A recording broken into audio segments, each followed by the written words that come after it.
Hello Pasangla, welcome to Lithos Chemistry Universe.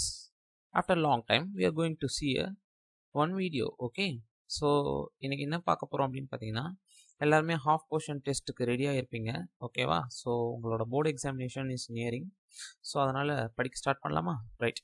So எனக்கு ஒரு கொஸ்டினோட வந்திருக்கேன், ரொம்ப இம்பார்ட்டண்டான கொஸ்டின். என்னென்னு பார்த்தீங்கன்னாக்கா, வாட் இஸ் நிக்கல் கேட்மியம் செல் அப்படின்னு கேட்குறாங்க.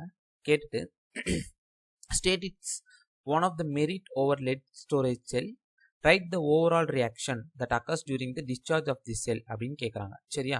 ஸோ அப்போ என்ன கேட்குறாங்க, எடுத்த உடனே கொஸ்டின் என்னன்னு பார்த்தீங்கன்னாக்கா, நிக்கல் கேட்மியம் செல் அப்படின்னா என்னது, ஓகேவா? நிக்கல் கேட்மியம் செல்னா என்னது, அதோட மெரிட் சொல்லுங்க, லெட் ஸ்டோரேஜ் பேட்டரியை தாண்டி இதோட மெரிட் என்னது, அதோட ஓவரால் ரியாக்ஷன் எழுதுங்க அப்படின்னு சொல்கிறாங்க. சரியா?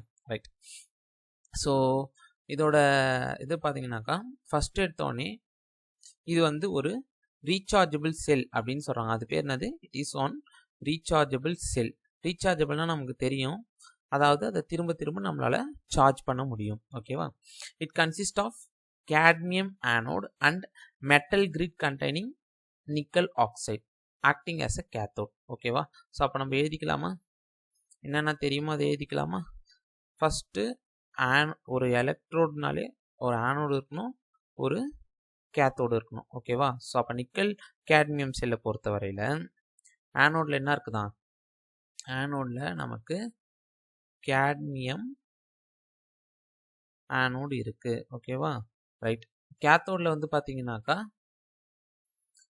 நிக்கல் ஆக்சைடு NiO2 வந்து இருக்கு அப்படின்னு சொல்கிறாங்க. சரி, ரைட். ஸோ இப்போ இது ரெண்டுமே வந்து நமக்கு இந்த ஃபிகரில் இருக்குது பாருங்க. ஒரு நார்மல் நம்ம யூஸ் பண்ணுறோம் இல்லையா, பேட்ரி மாதிரியே தான் இருக்கும். ஒன் சைடு வந்து பார்த்தீங்கன்னா பாசிட்டிவ் எலக்ட்ரோடு இருக்கும், இன்னொரு சைடு வந்து பார்த்தீங்கன்னா நெகட்டிவ் எலக்ட்ரோடு இருக்கும். ரைட். அப்போ அந்த பாசிட்டிவ் சைடுன்றது ஆனோடு, நெகட்டிவ் சைடுன்றது கேத்தோடு. பாசிட்டிவ் சைடில் என்ன இருக்கும் அப்படின்னு பார்த்தீங்கன்னாக்கா NiOH இருக்குது. என்ன இருக்குது, NiOH, ஓகேவா? நிக்கல் ஹைட்ராக்சைடு இருக்குது. அதுக்கப்புறம் பார்த்தீங்கன்னாக்கா இடையில வந்து பார்த்தீங்கன்னா ஒரு லேயர்ஸ் மாதிரி வச்சுருக்காங்க. அந்த லேயர்ஸ்லாம் என்னன்னு பார்த்தீங்கன்னாக்கா தி ஆர் செப்பரேட்டர் அப்படின்றாங்க. ஒவ்வொரு லேயருக்கு நடுவில் ஒரு செப்பரேட்டர்ஸ் வச்சுருக்காங்க, ஓகேவா? கேட்மியம் வந்து நம்மளுக்கு ஆனோடில் இருக்குது அப்படின்னு சொல்கிறாங்க. ரைட். நவ் இப்போ பார்த்தீங்கன்னாக்கா உங்களுக்கு ஒரு விஷயம் தெரியும், என்னன்னு பாருங்க. ஸோ நிக்கல் கேட்மியம் பேட்டரி, அதில் வந்து ரியாக்ஷன் எப்படி நடக்குதுன்னு பாருங்க. So first we are taking cadmium, ஓகேவா? ஸோ கேட்மியம் எடுத்துக்கிறாங்க. கேட்மியம் எடுத்து நம்ம என்ன பண்ணுறோம் அப்படின்னாக்கா we are treating with hydroxide group. So hydroxide குரூப்பில் போடும்போது சார்ஜ் ஆகும்போதும் சரி, டிஸ்சார்ஜ் ஆகும்போதும் சரி, ஸோ நமக்கு என்ன ஃபார்ம் ஆகுதுன்னு சொல்கிறாங்க, we are getting CdOH twice, ஓகேவா? இது பேர் என்னன்னு பார்த்தீங்கன்னாக்கா கேட்மியம் ஹைட்ராக்சைடு ப்ளஸ் அது 2 எலக்ட்ரான்ஸை கொடுக்குது அப்படின்னு சொல்கிறாங்க. சரி, ரைட். ஸோ இப்போ பாசிட்டிவில் என்ன நடக்குது, நெகட்டிவில் 2 எலக்ட்ரானை கொடுத்துருக்குது. இப்போ பாசிட்டிவாக இருந்துச்சுன்னா அது என்ன பண்ணும், 2 எலக்ட்ரான்ஸை வாங்கிக்கும். அப்போ nickel oxy hydroxy plus water H2O plus ஒரு 2 எலக்ட்ரான்ஸு, ஓகேவா? இது ரெண்டுமே சேரும்போது நமக்கு என்ன கிடைக்குது அப்படின்னு பார்த்தீங்கன்னாக்கா we are getting nickel hydroxide group plus hydroxyl ion is liberated. So அப்போ நம்மளோட ஓவரால் ரியாக்ஷன் பார்த்தீங்கன்னாக்கா 2 moles of nickel oxy hydroxy group plus cadmium metal, அதுக்கப்புறம் H2O, இது டிஸ்சார்ஜ் ஆகும்போது நமக்கு நிக்கல் ஹைட்ராக்சைடாகவும் கேட்மியம் ஹைட்ராக்சைடாகவும் கிடைக்குது. அப்போ ஒரு ப்ராடக்ட் வந்து நிக்கல் ஹைட்ராக்சைடு, வேற another one is cadmium hydroxide, ஓகேவா? ரைட். ஸோ இதுதான் நம்மளோட ஓவரால் ரியாக்ஷன். ரைட். ஸோ நல்லா பார்த்துக்கோங்க, இதுதான் நம்மளோட overall reaction. Okay. In this reaction there is no formation of gaseous product. நம்மளுக்கு வந்திருக்கிறது எதுவுமே வந்து gaseous products கிடையாது. அதே மாதிரி பார்த்தீங்கன்னா the reaction products generally remain sticking to the electrodes and it can be reconverted by recharging the cell. அப்போ இங்கே 2 ராட்ஸ் இருக்குன்னாக்கா அந்த ராட்லேயே தான் வந்து என்ன ஆகும் அப்படின்னு சொல்கிறாங்க. அந்த ராட்லேயே தான் அந்த ரியாக்ஷன் ப்ராடக்ட்ஸ் வந்து ஒட்டி இருக்கும். இந்த ரோஸ் கலரில் இருக்கிறது வந்து ரியாக்ஷன் ப்ராடக்ட்னு வச்சுக்கோங்க. ஓகேவா? அப்போ அந்த ரியாக்ஷன் ப்ராடக்ட்டு அந்த எலக்ட்ரோட்லேயே தான் என்னவா இருக்குமா, ஸ்டிக்காக இருக்குமா. அதனால் இது எப்போ ரிமூவ் பண்ணலாம் அப்படின்னு பார்த்தீங்கன்னா, அதை ஒட்டி இருக்கிறத நம்ம சார்ஜ் எலக்ட்ரிக் சார்ஜ் கொடுத்தோம்னாக்கா அது என்ன ஆகிடுமா, ரீசார்ஜிங்க்கு கன்வெர்ட் ஆகிடும். The charging process is similar to that of lead storage battery. Lead storage பேட்டரியில் எப்படி நம்ம சார்ஜ் பண்ணுவோமோ அதே மாதிரி தான் இதோட சார்ஜிங்கும் அப்படின்னு சொல்கிறாங்க. சரியா? ரைட். சரி, இப்போ இன்னொரு கொஸ்டின் கேட்டிருந்தாங்க. என்ன கேட்டிருந்தாங்க, பெட்டர் சைக்கிள் அதோட லெட் ஸ்டோரேஜ் பேட்டரியோட எந்த வகையில் வந்து அது பெட்டர் அப்படின்னு கேட்குறாங்க. அப்போ நம்மளுக்கு cycle life, better cycle life கொடுக்கும். நிறையா சார்ஜ் பண்ணலாம். டிஸ்சார்ஜ் சைக்கிள்ஸ் ரொம்ப டைம் வந்து அதிக டைம் வந்து நம்மளால் அதை ரீசார்ஜ் பண்ணிக்க முடியும். அதே மாதிரி மெயின்டெனன்ஸும் பொறுத்த வரையில் பார்த்தீங்கன்னா ரொம்ப கம்மி தான். Same energy, higher specific energy, இதெல்லாம் வந்து அட்வான்டேஜஸ் தேன் த லெட் ஸ்டோரேஜ் பேட்டரி அப்படின்னு சொல்கிறாங்க. சரியா? ரைட். இப்போ அடுத்த கொஸ்டின் பாருங்கள்.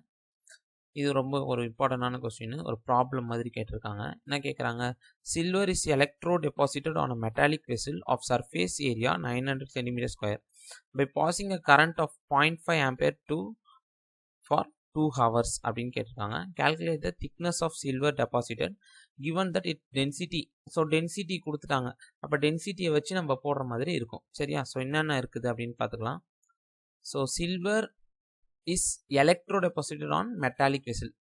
சில்வர் எடுத்துன்னு போயிட்டு மெட்டாலிக் வெசல் மேலே எலக்ட்ரோ டெபாசிட் பண்ணுறாங்க. அப்போ சில்வரோட ஃபார்ம்ல என்னது, ஏஜி ப்ளஸ்ஸு, அதுக்கு ஒரு எலக்ட்ரான்ஸ் கொடுக்குறாங்க.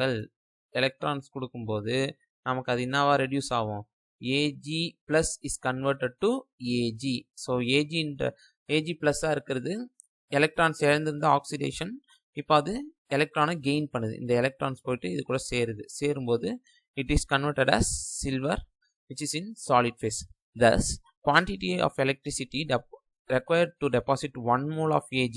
1 mole of Ag எப்படி சார் அது 108 அப்படின்னு கேட்டிங்கனாக்கா, 1 mole of Agல வந்து 108 கிராம்ஸ் தான் இருக்கும். சரியா? ஸோ அப்போ Q is equal to formula நமக்கு தெரியும், N into F. Nன்றது வந்து நம்பர் ஆஃப் மோல்ஸு, வேறஸ் எஃப்ன்றது ஃபாரடேஸ் கான்ஸ்டன்ட். அது நமக்கே தெரியும், 96,500 கூலும்ஸ் பர் மோல். ஓகேவா? ரைட். இப்போ பாருங்க, அப்போ நம்ம வேல்யூஸ்லாம் சப்ஸ்டியூட் பண்ண போகிறோம். சப்ஸ்டியூட் பண்ணோம் அப்படின்னாக்கா இது அப்படியே நம்ம இது பண்ணிக்கிறாங்க. 9.65 into 10 to the power 4 coulombs போட்டுக்கலாமா? போட்டுக்கலாம். Quantity of electricity actually passed is equal to current in ampere. ஓகேவா? ஐன்னு சொல்லுவாங்க இன்டூ டி. எப்போ செகண்ட்ஸில் எடுக்கணும். சரியா? அப்போ ஐ எவ்வளோ அப்படின்னு பார்த்தீங்கன்னாக்கா என்ன சொல்லியிருக்காங்க, 2 மணி நேரத்துக்கு 0.5 போகுது. கரெக்டா? அப்போ 0.5 ஆம்பையர் இன்டூ டைம் வந்து 2 மணி நேரத்துக்கு. அப்போ 2 into 60 into 60. ஓகேவா? ஏன்னா செகண்ட்ஸ்க்கு மாத்திரம் 2 மணி நேரம் இன்டூ நிமிஷம் 60 நிமிஷம் இன்டூ செகண்ட். இது வந்து ஹவரு, இது மினிட்டு, இது வந்து செகண்ட். ஓகேவா? ஸோ அப்போ 2 into 60 into 60. ரைட். அப்போ நம்மளுக்கு எவ்வளோ வருது, இது ரெண்டும் மல்டிப்ளை பண்ணோன்னா இது ஒரு 3600 இன்ட்டு ஒரு போடும்போது நம்மளுக்கு 3600 கூலும்ஸ் வருது. 3600 கூலும் ஆஃப் சார்ஜ் வந்து எவ்வளோ ப்ரொடியூஸ் பண்ணும் அப்படின்னு கண்டுபிடிக்கணும்னா 108 கிராம், அதாவது அவனோட ஒரு மோல் ஏஜியோடது divided by 9.65 into 10 to the power 4 கூலும்ஸ். ஓகேவா? இன்டூ இப்போ நம்மளுக்கு வந்த 3600ன்ற வேல்யூ மல்டிப்ளை பண்ணோம்னாக்கா 3000 கூலும் சார்ஜ் எவ்வளோ ப்ரொடியூஸ் பண்ணுதான், 4 கிராம்ஸு ப்ரொடியூஸ் பண்ணுதுன்னு சொல்கிறாங்க. இப்போ வால்யூம் ஆஃப் சில்வர் டெபாசிட்டட் அது எப்படி கண்டுபிடிப்பாங்க, வால்யூம் இஸ் ஈக்குவல் டு நமக்கு ஃபார்முலா தெரியும், m/d, அதாவது மாஸ் பை டென்சிட்டி. அப்போ மாஸ் எவ்வளோ வந்துக்குது, 4.03 டிவைடட் பை டென்சிட்டி எவ்வளோ அப்படின்னு பார்த்தீங்கன்னாக்கா நமக்கு கொடுத்துட்டானுங்க 10.5ன்னு. ஓகேவா? So 10.5 grams centimetre cube inverse. ஓகேவா? போட்டு அடிச்சு கேன்சல் பண்ணி போட்டோம் அப்படின்னாக்கா நமக்கு எவ்வளோ வருதான், 384 சென்டிமீட்டர் கியூப் வருது. இப்போது therefore thickness of silver deposited எவ்வளோ அப்படின்னு பார்த்தீங்கன்னாக்கா volume divided by surface area அப்படின்றாங்க. ஸோ அப்போ வால்யூம் எவ்வளோ நமக்கு இப்போ வந்துருக்குது 0.384 வருது டிவைடட் பை சர்ஃபேஸ் ஏரியா அவனே கொடுத்துட்டான் 900 சென்டிமீட்டர் ஸ்கொயர்னு. ஸோ அப்போ பார்த்தீங்கன்னாக்கா 0.384 டிவைடட் பை 900 அப்படின்னு போட்டோம்னா ஸோ நம்ம கேன்சல் பண்ணோம்னாக்கா நமக்கு என்ன வருதா 4.27 into 10 to the power minus 4 சென்டிமீட்டர்னு வருது. So this is our answer. ஓகேவா? ரைட். ஸோ இந்த 2 கொஸ்டின் 5 மார்க்கில் வர்றதுக்கான சான்சஸ் இருக்குது. ஓகேவா? ஸோ நல்லா படிங்க. ஈஸி கொஸ்டின்ஸ் தான். So you can see the